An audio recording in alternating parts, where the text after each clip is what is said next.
Pangulong Bongbong Marcos fed up na with John B. Crimolia as fugitives keep evading arrest. Malamang mga kababayan, doon pa lang sa... So, sabi dito sa balita ng Bilyonaryo News Channel, President Marcos has reportedly become increasingly frustrated with Interior Secretary John B. Crimolia following a series of controversial fugitive escape.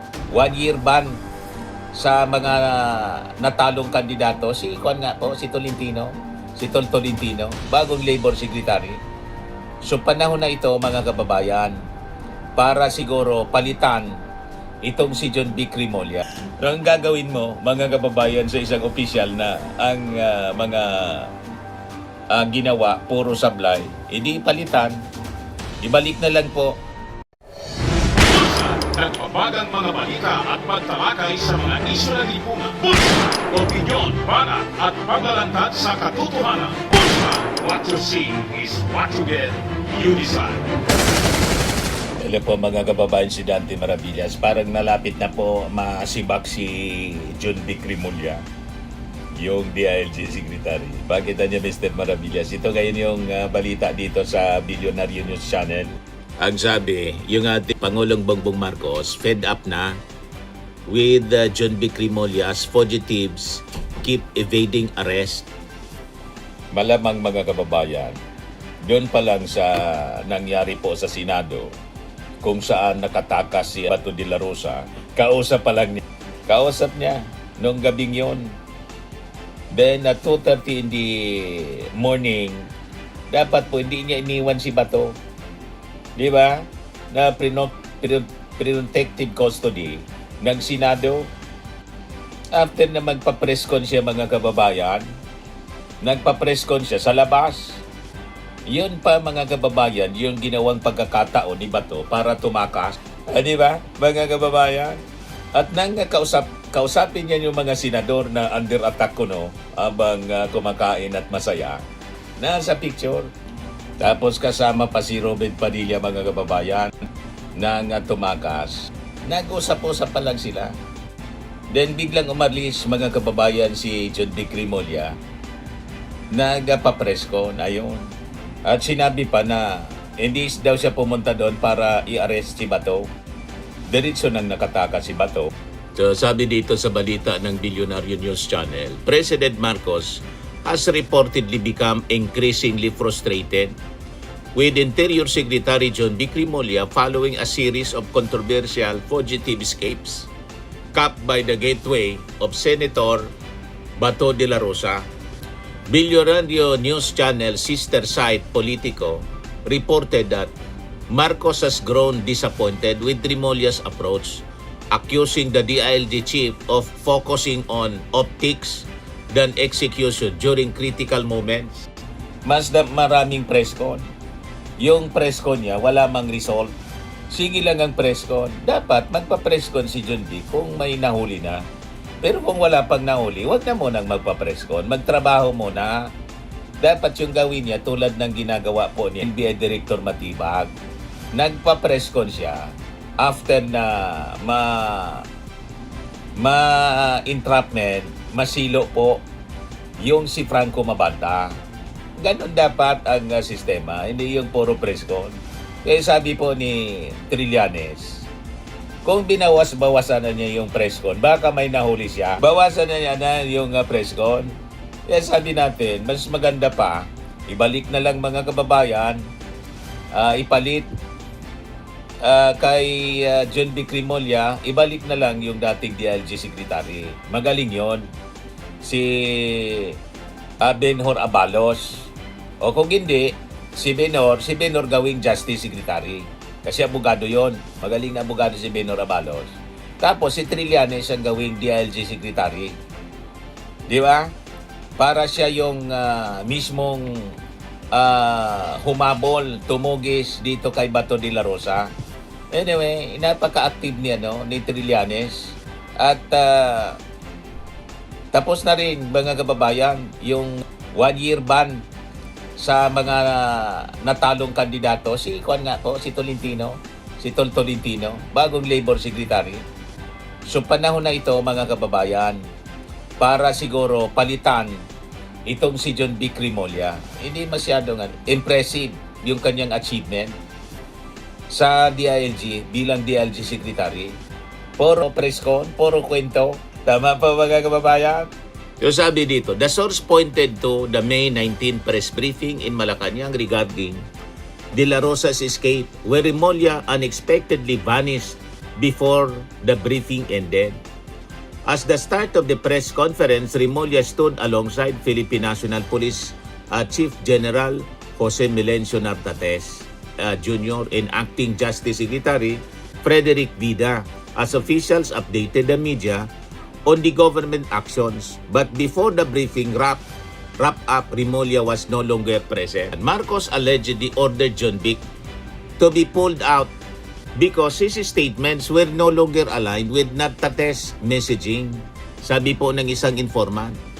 The source added that Marcos had supposedly been weighing the possibility bringing back former Interior Secretary Benhur Abalos, although Remulla has allegedly remained secure in his post because of his brother, Ombudsman Jesus Crispin Remulla. Boying is said to be the only reason why John Vic has managed to hang on to his post despite his major blunders. Sabi po ng source, critics have blamed Remulla's alleged hesitation in enforcing the ICC arrest warrant against De La Rosa for allowing the senator to slip away on May 14 shortly after gunfire erupted inside the Senate complex and triggered a lockdown. According to the source, Remulla failed to act swiftly after the Supreme Court refused to issue the temporary restraining order sought by De La Rosa. Instead of moving decisively, once the TRO was denied, he went to the Senate during the height of the May 13 shooting incident, faced the media while limping, and publicly announced that he was not there to arrest De La Rosa. Images later circulated online showing Remulla conversing with members of the Senate Majority Bloc inside the Senate complex after tensions from the shooting incident had eased. Hours later, De La Rosa reportedly left the premises with the help of Senator Robin Padilla. De La Rosa is not the only controversial figure to evade authorities during Remulla's tenure. So other than si Bato De La Rosa, former presidential spokesperson Harry Roque also managed to leave the country in September 2024 while facing human trafficking complaints linked to his alleged connection with the Pogo Hub. Roque departed after being cited in contempt for repeatedly skipping Senate hearings investigating offshore gambling operations allegedly tied to criminal syndicates. His asylum request in Europe remains unresolved. Ganon din kay Atong Ang, who is facing murder complaints over the disappearance of several sabongeros, also remains at large despite authorities offering 20 million pesos reward for the information leading to his arrest. Remulla likewise faced embarrassment in the case of former Congressman Saldico, who has been linked to the alleged flood control scam. Last April, DILG Chief Remulla claimed could be deported back to the Philippines within 1 to 3 weeks after supposedly being detained in the Czech Republic. However, the Department of Justice later disclosed that officials sent to Prague discovered was no longer under Czech custody. Puro sablay. Ang gagawin mo, mga kababayan, sa isang opisyal na ang mga ginawa, puro sablay, hindi palitan. Ibalik na lang po si Benhur Abalos kasi effective as DILG Secretary itong si Benhur Abalos. Ayan tuloy, si Bato De La Rosa, ito yung latest sa kanya. May pa-post-post pa sa kanyang Facebook. Nakikiisa tayo sa ating mga kapatid na Muslim sa pagdiriwang ng Idil Adha, Feast of Sacrifice. Despite the persecution we face on every possible front, we hold fast to our faith. No sacrifice will be in vain. God sees us, God is with us. Sabi ni Bato De La Rosa sa kanyang post. Anong sinasabi niyang persecution? Walang persecution sa kanya. Ang kailangan niyang harapin yung prosecution kasi na-involve siya sa crimes against humanity na kailangan niyang harapin. Kasama yung kanyang kapitapitagan na kinikilalang tatay na lumalabas kanya na pong nilaglag kasi ayaw na niyang samahan. Di ba? Si Digong. Pinabarianan niya si Digong Duterte at the ICC First Status Conference. Yan o. The ICC Trial Chamber 2 hold its first status conference in the case against former President Rodrigo Duterte on Wednesday, May 27.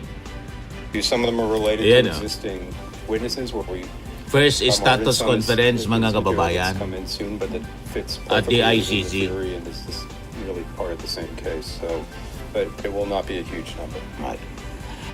At sabi dito, the prosecution to present 60 to 70 witnesses including 31 insiders in Duterte's ICC trial. Ang sabi, yung ICC trial niya, formal trial, could begin on November 30, 2026. Sa November. So yan ang mga latest. Kaya lang si Bato de la Rosa nagtatago. Di ba? Imbes na samahan niya doon yung kanyang pinakamamahal na tatay, nag-iba ng posisyon. Nagkalaglagan na, mga kababayan. Anyway, yan po yung mga developments ng mga balita. Ako po si Dante Maravillas. Bye-bye po. God bless. Burning and lifting cream, pinapahid po sa mga pulses in affected area. Mainam po sa paninigas ng mga kaso-kasuan. Ito naman po, Automax Radiant Serum. Sa mukha naman yung application, anti-aging po siya. You will look 10 years younger than your age. Sa mga cancer patients naman po, baka lang gusto ninyo itong itry. Neng siya red mixed fruit drink. Hindi mo po siya gamot, food supplement siya. Kaya lang, gawa siya mga kababayan sa goji berry. Yung goji berry may anti-cancer properties. O ngayon, yung mga inquiries ninyo, dumiritso na lang kayo sa aming messenger sa Facebook para masagot namin agad. Ayos pa? Ayos na ayos niya, Mr. Maravilla. Sa mga nagana po ng malinis and spacious fitness gym, pumunta lang po kayo sa aming Colossal Fitness Gym. May Grab ka rental din po kami. But anyway, ito po pala yung aming bagong product na binibenta online. I am worldwide amazing pure organic barley powdered drink mix from Australia. Negosyo to ng aking anak na architect entrepreneur Riz Maravillas. Ayan po. Kontakin na lang po ninyo siya, Riz Maravillas on Facebook. Ang mga health benefits niya, boost immunity, improves digestion, enhance energy levels, packed with antioxidants, prevent cancer. Ito naman po yung bago naming product na binibenta online. Eye Glow Serum, whitening po siya. Tingnan ninyo yung epekto sa aking anak na architect before and now. Yung mga inquiries po ninyo, dumiretso na lang kayo sa kanyang Facebook account, Riz Maravillas.